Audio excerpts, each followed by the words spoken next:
Catecismo de la Iglesia Católica.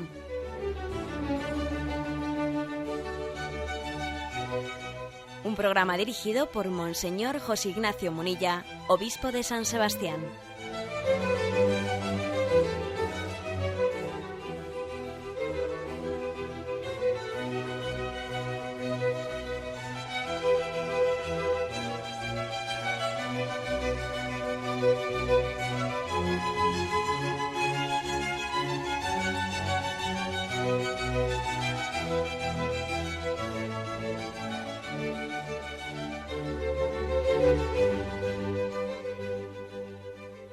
Un cordial saludo a todos los oyentes de Radio María. Un día más, con la gracia del Señor, proseguimos el comentario del Catecismo de nuestra Madre la Iglesia. Entramos dentro de la explicación del sacramento de la penitencia o del sacramento de la reconciliación en la que nos encontramos. Entramos en un apartado que tiene como título diversas formas de penitencia en la vida cristiana. Comenzamos con el punto 1434. Dice, la penitencia interior del cristiano puede tener expresiones muy variadas. La Escritura y los padres insisten sobre todo en tres formas: el ayuno, la oración y la limosna, que expresan la conversión con relación a sí mismo, con relación a Dios y con relación a los demás. Junto a la purificación radical operada por el bautismo o por el martirio, citan como medio de obtener el perdón de los pecados los esfuerzos realizados por reconciliarse con el prójimo, las lágrimas de la penitencia, la preocupación por la salvación del prójimo, la intercesión de los santos y la práctica de la caridad, que cubre multitud de pecados. Bueno, pues vamos poco a poco a desgranar este punto que es verdaderamente rico y muy práctico en sus enseñanzas. Entra aquí el catecismo en unos puntos que creo que pueden ser muy prácticos y con muchas aplicaciones concretas, ¿no?, a nuestra vida espiritual, que eso siempre yo creo que nos ayuda. Tiene la virtud el catecismo de descender de los grandes principios, de los grandes ideales, a las pequeñas concreciones, y eso tiene mucho valor, Tiene mucho valor para que nos demos cuenta de que el cristianismo no es una filosofía, no es una elucubración abstracta, no hace falta aquí pues tener una capacidad de exégesis y de conocer los filósofos y conocer la exégesis de los santos padres. Bien, todo esto está incluido en este catecismo porque nos ofrece una gran riqueza también teológica, y se nos dan también bases de revelación y muchas explicaciones muy profundas, pero al mismo tiempo el catecismo tiene la capacidad, después de decirlo todo ello y concretarlo, pues en unas metas muy al alcance de nuestra mano. Y eso vale mucho y esa es la grandeza del cristianismo, tan profundo y tan sencillo al mismo tiempo. Decía pues un teólogo muy conocido que él desconfía del cristianismo que no sea capaz, o de las formulaciones del cristianismo, o de las teologías, que luego no son capaces de expresarse en un catecismo sencillo. Pues así de claro. Es decir, desconfiamos de las formulaciones muy profundas, alguien que parece que pretende ser tan profundo y tan no sé qué, que no le entiende nadie.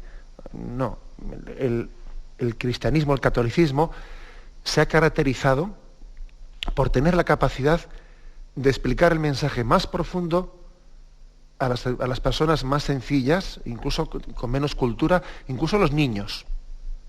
Los misterios más profundos pueden y deben estar al alcance de la mano de las personas más sencillas, porque corremos sino el riesgo de escudarnos en la supuesta profundidad de las cosas, en el fondo para hacerlas poco permeables o poco accesibles.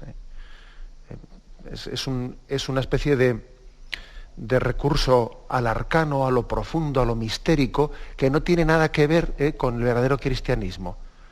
El cristianismo es un misterio, pero no tiene ese carácter, podríamos decir, mistérico, y quiero distinguir entre la palabra misterio y lo misterioso como si fuese una especie de casi tendencia morbosa al ocultismo, ¿no?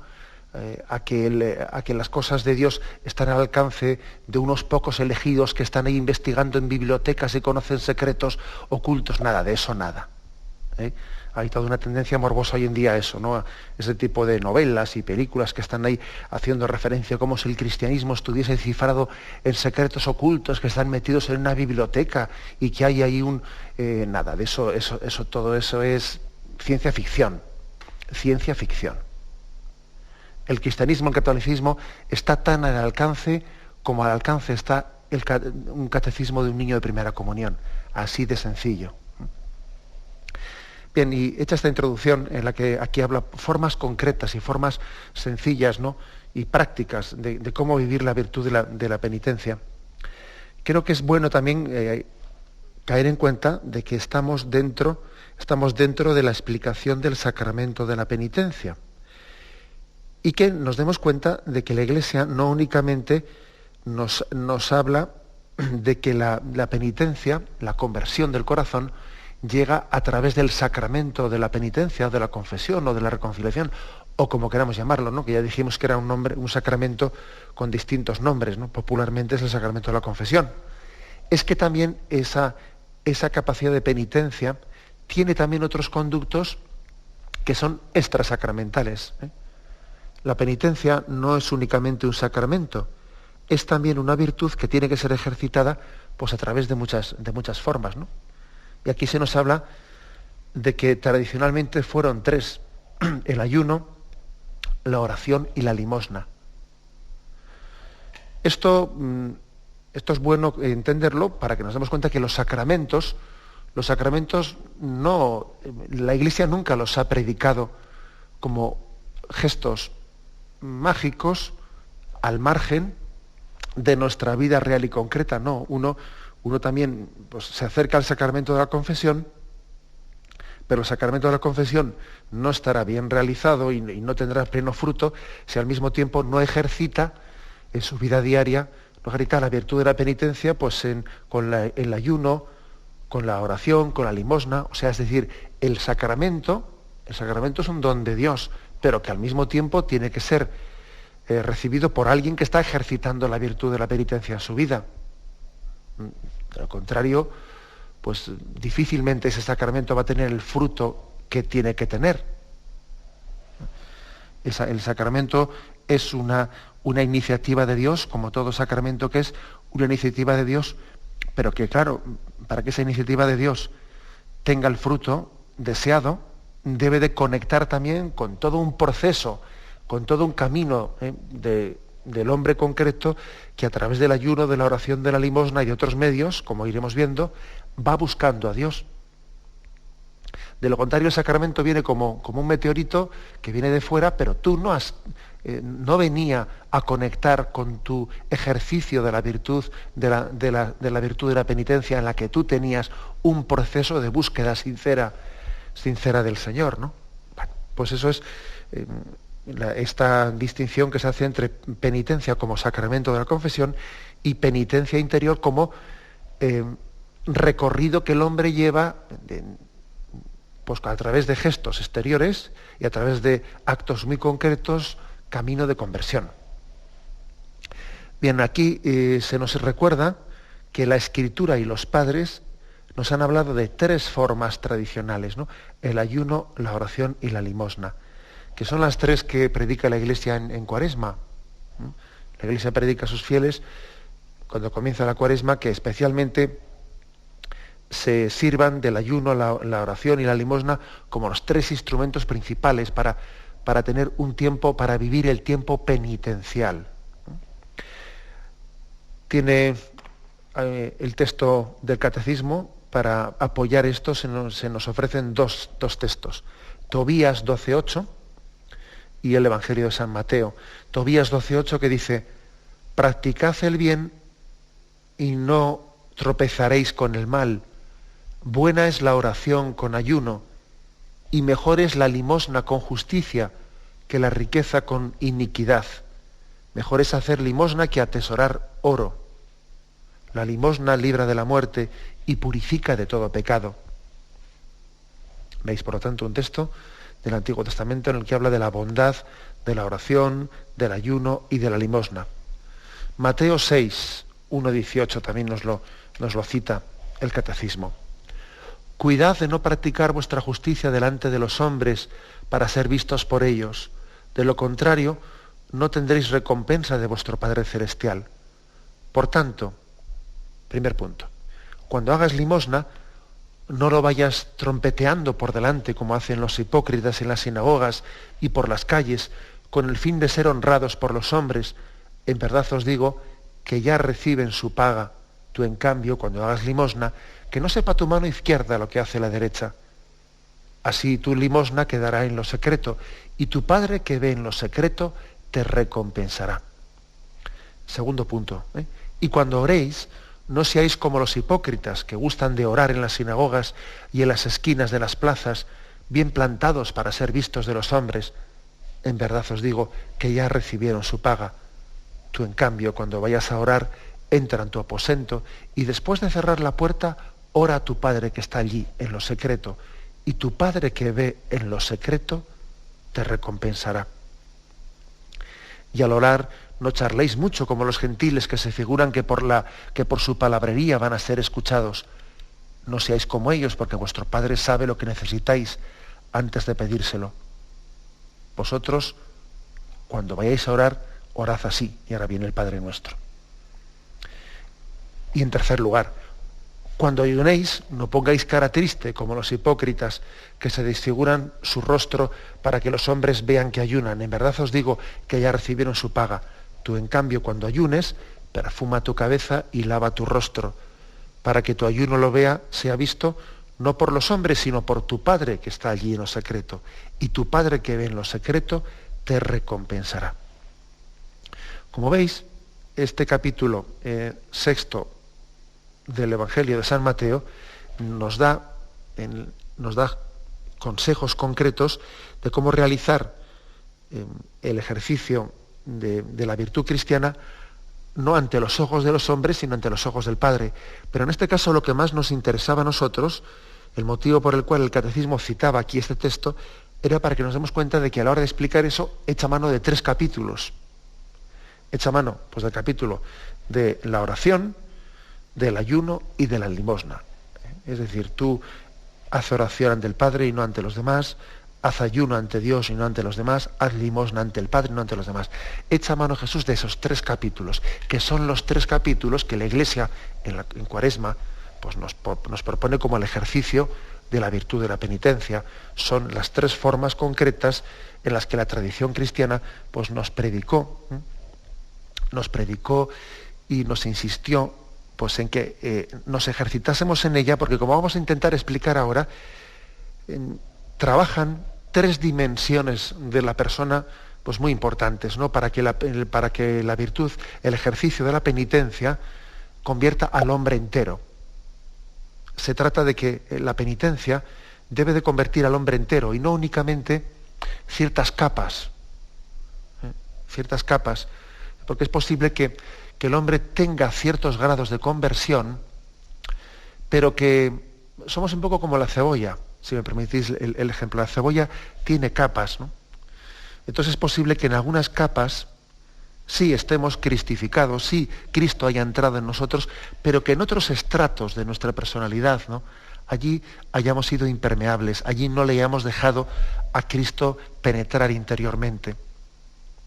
Por eso, esta triple dimensión, oración, ayuno, limosna, como vamos a ver ahora, intenta que sea el hombre entero el que se convierta, y no únicamente ciertas capas, ciertas dimensiones de la personalidad, sino que sea el hombre entero el que se abra a esa conversión de Dios. Bueno, vamos a intentar explicar esto ahora, pero primeramente hace que el Catecismo propone ayuno, oración y limosna como 3 instrumentos complementarios, insisto en esto, complementarios, de cómo cristificar toda nuestra personalidad, las distintas facetas, ¿no?, del hombre interior. De hecho, dice aquí, oración, ayuno, oración, limosna, que expresan la conversión con relación a sí mismo con relación a Dios y con relación a los demás. En primer lugar hay que decir que el hombre tiene estas tres dimensiones: para consigo mismo, para con los demás y para con Dios. Son tres dimensiones del hombre. De hecho, el pecado ha tenido consecuencias en estas tres dimensiones. El pecado ha tenido consecuencias para con nosotros mismos, hemos perdido la paz y el equilibrio interior. Fruto del pecado se introduce, como consecuencia de un desequilibrio dentro de nosotros, una pérdida de paz interior, una tendencia al mal, lo que llamamos la concupiscencia, que en sí misma no es pecado, pero sí es consecuencia del pecado y tendencia al pecado. Por lo tanto, el pecado tiene, en primer lugar, ha tenido consecuencias para con nosotros mismos, pérdida de ese equilibrio interior, de ese sentido de unidad de vida, ¿no? De sentirse dividido interiormente. No hago lo que quiero y lo que quiero no soy capaz de hacerlo y me veo contradictorio. El pecado también ha tenido consecuencias para con nuestra relación para con los demás.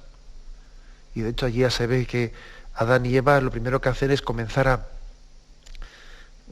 sentirse mal con ellos mismos, porque Adán y Eva comenzaron a sentirse mal con ellos mismos, se comienzan a sentir desnudos, se esconden, porque han perdido ese sentido de transparencia, de inocencia.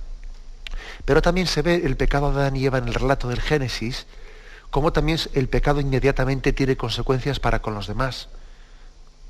Y empiezan como a echarse mutuamente la culpa. Este me dio, el otro comí, yo no fui culpable, la culpa es del otro. Pierden la paz y el equilibrio entre ellos. Una de las consecuencias del pecado es también la falta de comunión entre nosotros, el sentir a nuestro hermano como un competidor, el sentir que nos hace sombra, nos quita el protagonismo, nos estorba, nuestro hermano en vez de ser una ayuda es un estorbo. El pecado rompe la armonía que tenemos con los demás. Es imposible que el pecado me afecte únicamente a mi mundo interior sin que eso afecte para nada a los demás, ¿no? No, claro que afecta a los demás. El que no se aguanta a sí mismo, pues está en guerra con los que le rodean. Claro, el que ha perdido la paz interior, pues de una u otra forma se traslucirá también en su relación con el prójimo. Igual en ciertos lugares lo disimulará, pero en otros sitios no podrá disimularlo. Igual en la calle, pues sí, en la calle tendrá capacidad de sonreír un poco y tal, pero luego va a su casa y con los suyos no hay quien le aguante. Porque claro, esa pérdida de paz interior pues se trasluce en la relación con los demás. Pero también el pecado ha tenido una tercera dimensión. O sea, el pecado ha roto la armonía para con uno mismo, ha roto la armonía para con los demás, y el pecado también ha roto la armonía de nuestra relación con Dios. Y Adán y Eva también, los que antes del pecado vivían en la amistad con Yahvé, se esconden de Yahvé cuando oyen sus pasos por el jardín, como dice el texto del Génesis. Comienzan a sentir a Dios, comienzan a tener un temor a Dios, en vez de sentirse en la paz de su presencia. O sea, que también se ha roto su armonía con Dios. Y de hecho, la expulsión del paraíso no deja de ser sino otro signo de esa pérdida de armonía con Dios. Bueno, pues si el pecado es descrito, ¿no?, en las imágenes bíblicas, y además es que no son de las imágenes bíblicas, es que lo vemos en nuestra vida diaria, ¿no? Si el pecado tiene esas tres dimensiones de pérdida de paz y de armonía con uno mismo, pérdida también de la armonía y de la comunión con los demás, y pérdida de la amistad con Dios, pues también lógicamente el ejercicio de la virtud de la penitencia tiene que intentar reparar estas tres dimensiones. Estas tres dimensiones que son la primera para con uno mismo, para con los demás y para con Dios.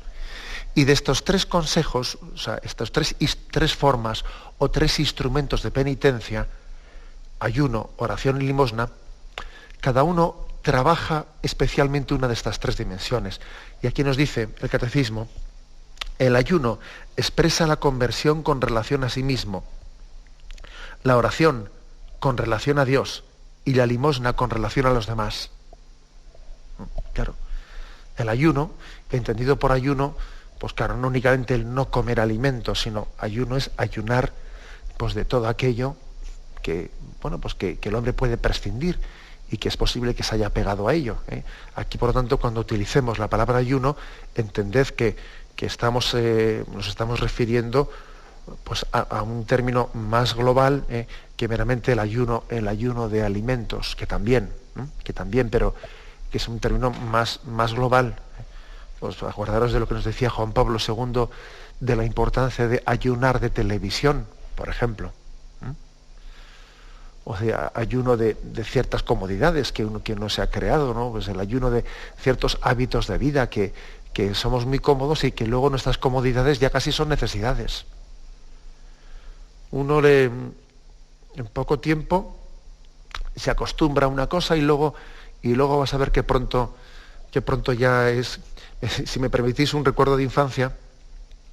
Me acuerdo que siendo jovencitos, pues fuimos así de esas veces que te dan el primer permiso a los padres, fuimos con una tienda de campaña a pasar un fin de semana al monte, a las Peñas de Haya, y con los primos, y bueno, pues íbamos 4 o 5 primos, éramos jovencitos, no sé qué edad tendríamos, pero recuerdo que allí vimos, había un perro abandonado allí en los montes, y enseguida tenía el pobre tanta hambre, que enseguida se acercó a nosotros, y empezó comiendo huesos de melocotón. Decimos, fíjate este pobre qué hambre tiene, que come huesos de melocotón. Bueno, después de estar 3 días con nosotros, el perro al final ya solo comía bacon y jamón serrano, ya no comía otra cosa. Y nos reíamos de eso, ¿no? Como decíamos, hay que ver con qué facilidad nos acostumbramos a lo bueno. En 3 días ya, claro, como nosotros le mimamos, en 3 días ya solamente comía bacon y jamón serrano. Ya para rato comían, no digo ya un hueso de melocotón, sino ni siquiera un hueso de pollo.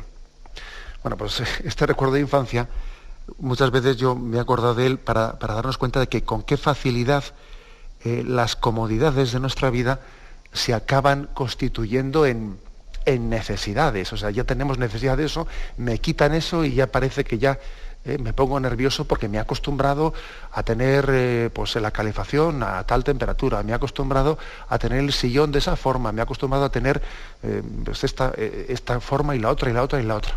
El ayuno consiste en la capacidad de prescindir de nuestras comodidades.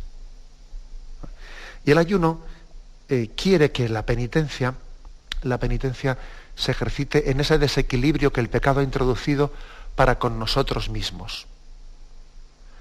El ayuno, por lo tanto, ese sacrificio, esa mortificación, es otra forma de llamarlo, ¿no? Es un reequilibrarnos.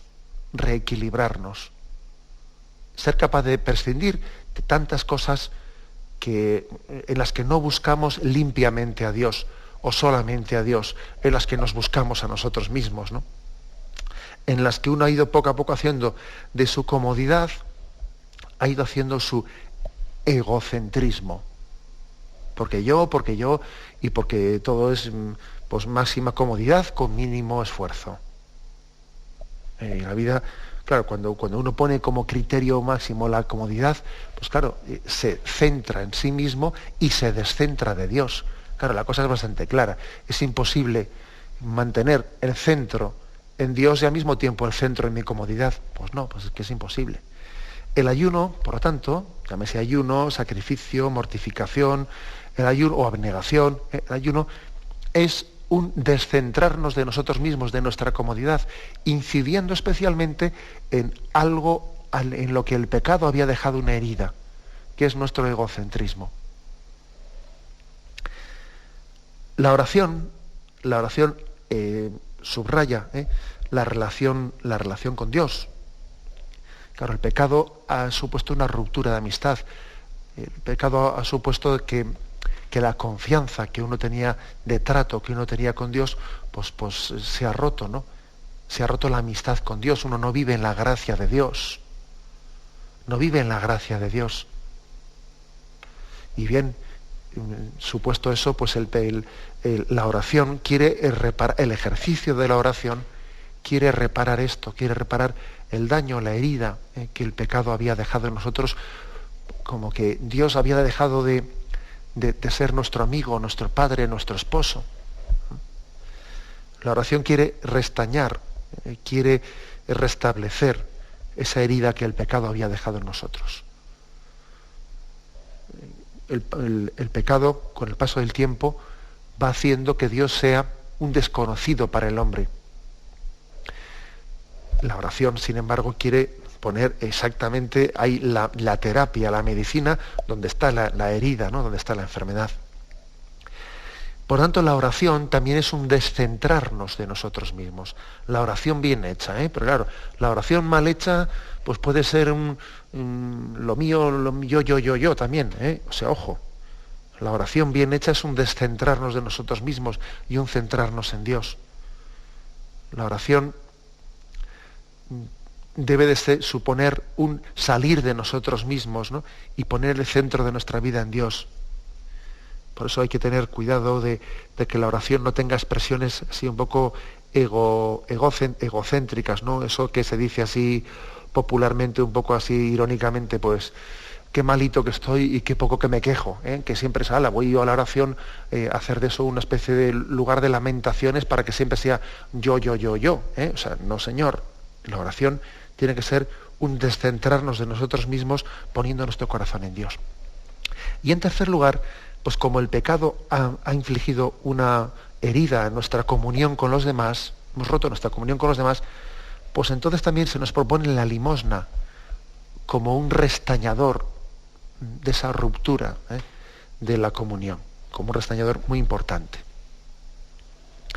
Bien, pues aquí tenemos, fijaros bien, este triple ejercicio, que si os dais cuenta, limosna, oración y ayuno están incidiendo frente a las tres grandes tentaciones que se le presentan al hombre. Las tres grandes tentaciones, que son la de la riqueza, la del poseer como el criterio último de la vida del hombre, y frente a esa tentación de la riqueza, del poseer, pues se nos predica la limosna. Frente a la tentación del prestigio, de hacer de la vanidad, de la soberbia, frente a esa tentación máxima del hombre, ¿no? Se nos propone la oración, porque la oración es, pues, redimensionar nuestra realidad humilde ante la grandeza de Dios, ¿no? Cuando un hombre ora, si ora pues mínimamente bien, es que no puede ser soberbio, es que no puede ser vanidoso, ¿no? La oración mínimamente bien hecha está proclamando la grandeza de Dios y la humildad del hombre. Por eso la oración, pues, es el mejor antídoto frente a la tentación del prestigio, de la vanidad, de la soberbia, y frente a la tentación del placer. La tentación del placer, pues como último criterio en la vida, que lo importante es lo cómodo, lo fácil, lo que no. Bueno, pues frente a esa tentación, el ayuno, en ese sentido amplio que os he dicho antes, el ayuno es el mejor antídoto.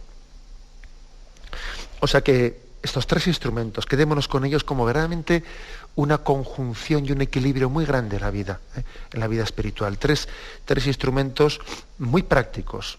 Frente a la tentación del poseer, la limosna. Frente a la tentación del prestigio, la oración. Y frente a la tentación del placer, el ayuno. Esas, digamos, tres instrumentos concretos para el ejercicio de la virtud de la penitencia.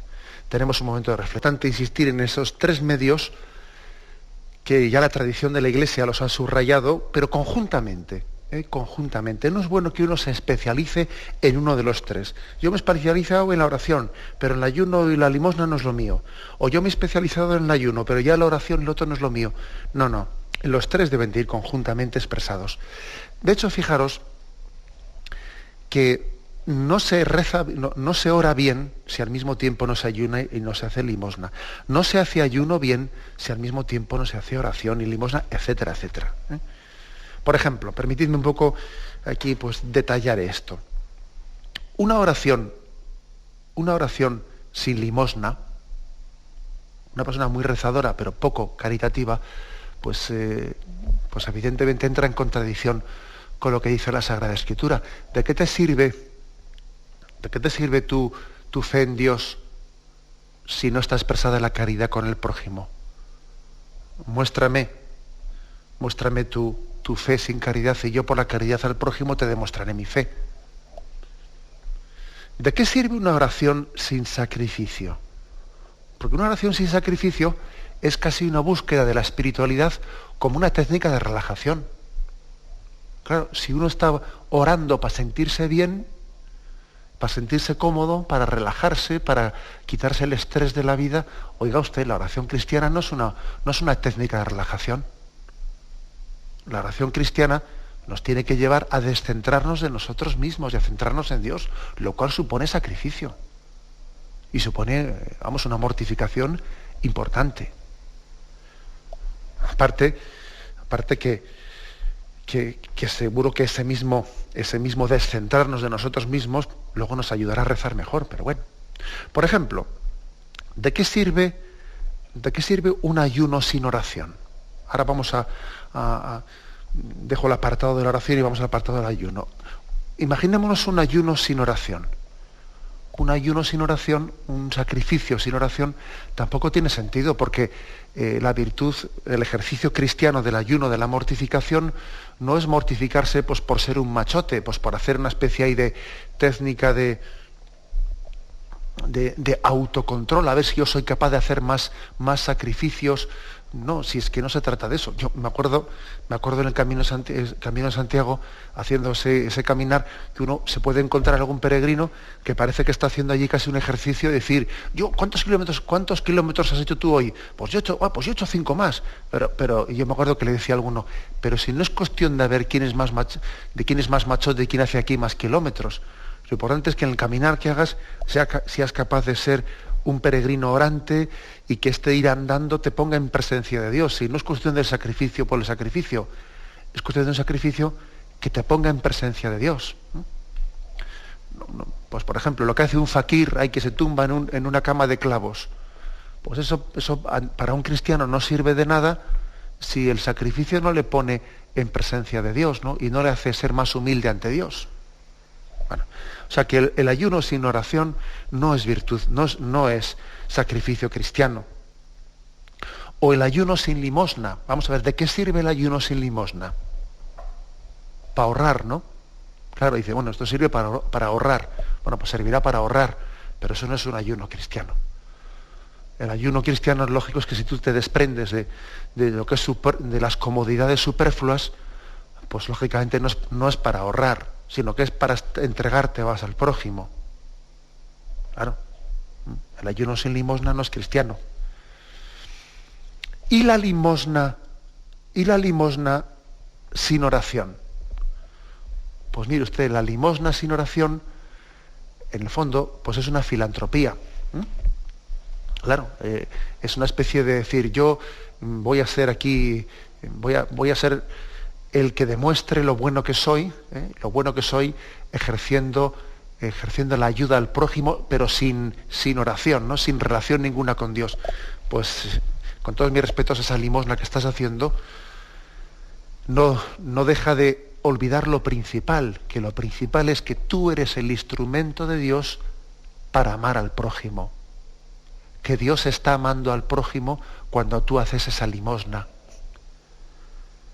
Que como decía la Madre Teresa de Calcuta, ella entendió que Dios le pedía que al hacer limosna, al ayudar al prójimo, Dios le decía, sé tú mis pies, llévame a los pobres, sé tú mis manos, sé tú mis labios. Es decir, lo importante de la limosna es que yo soy signo de Dios en el momento en que ayudo al prójimo. Por lo tanto, la limosna sin oración de cristiana no tiene nada.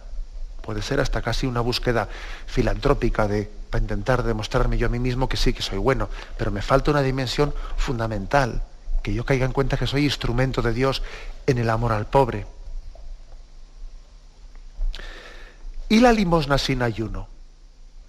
Pues la limosna sin ayuno también es totalmente insuficiente, porque estás dando de lo que te sobra, pero no has sido capaz de privarte de nada para ejercitar tu limosna.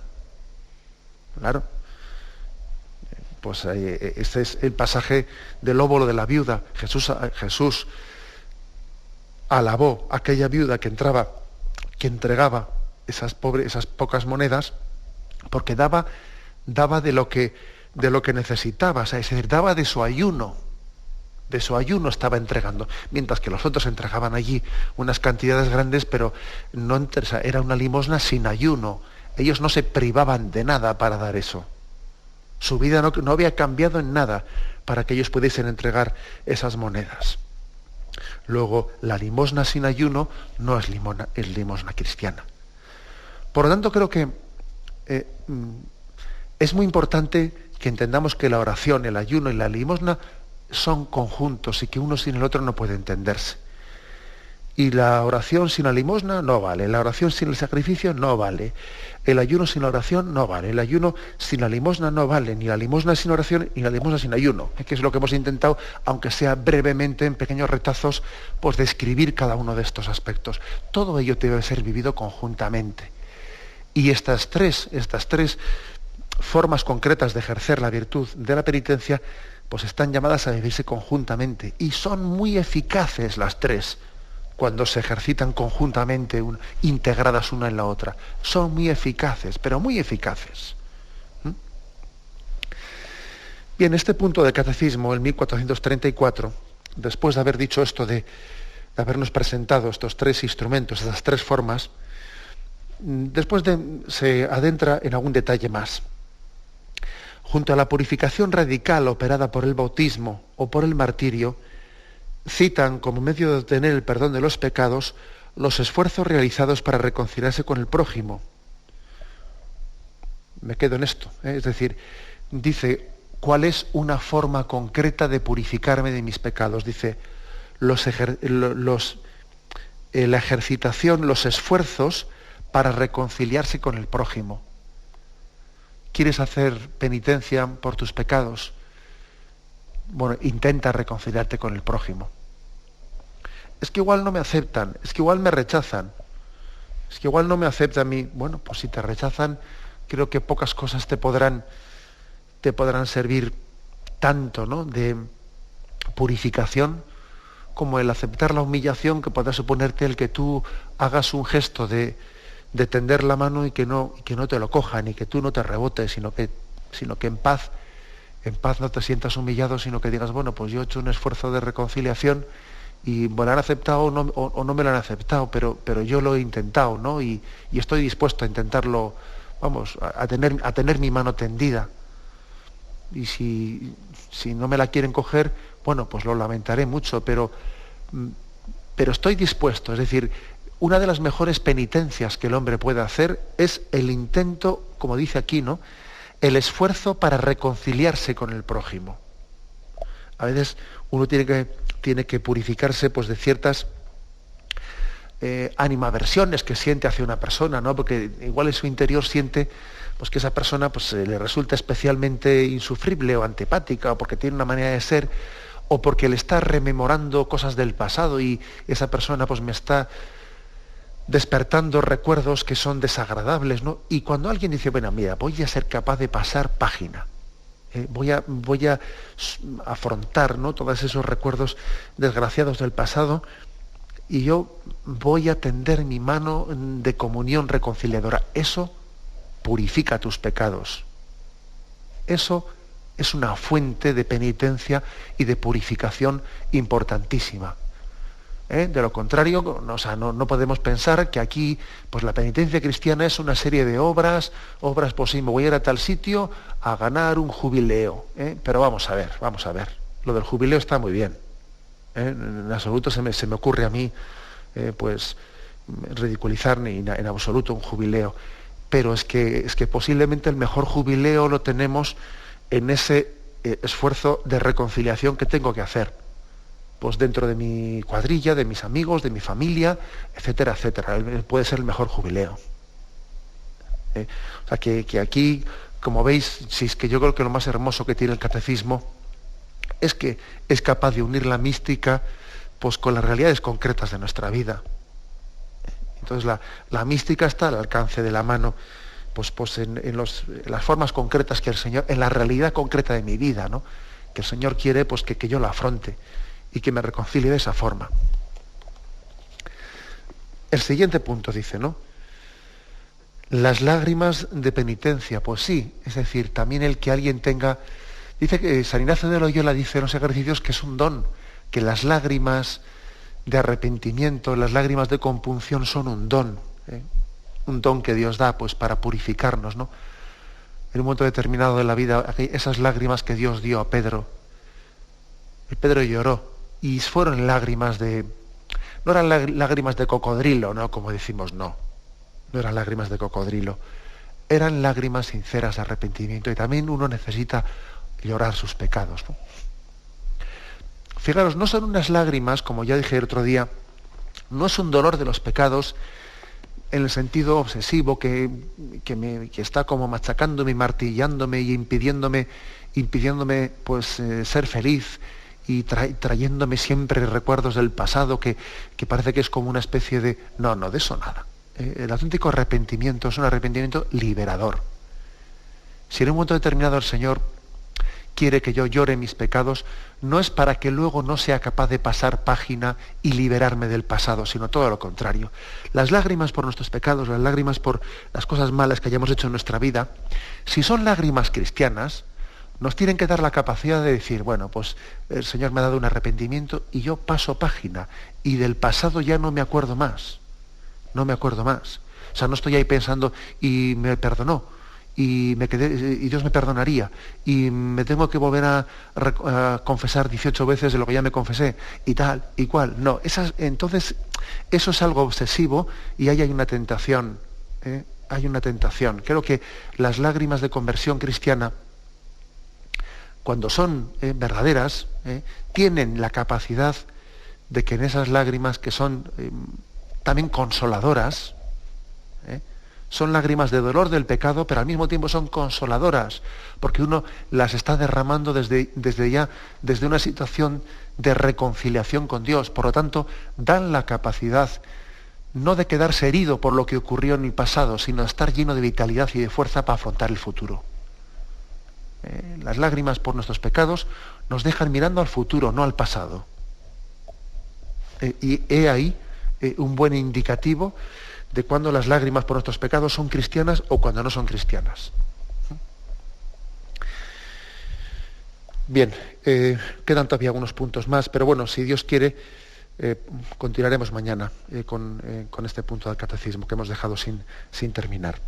Todavía tenemos sin concluir el punto de 1434, mañana podemos concluir con estas preguntas que nos quedan.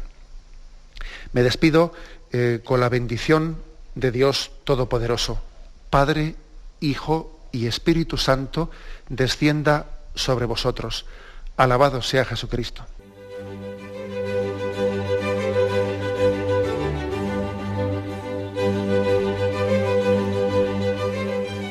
Finaliza el Catecismo de la Iglesia Católica, un programa dirigido por Monseñor José Ignacio Munilla, obispo de San Sebastián.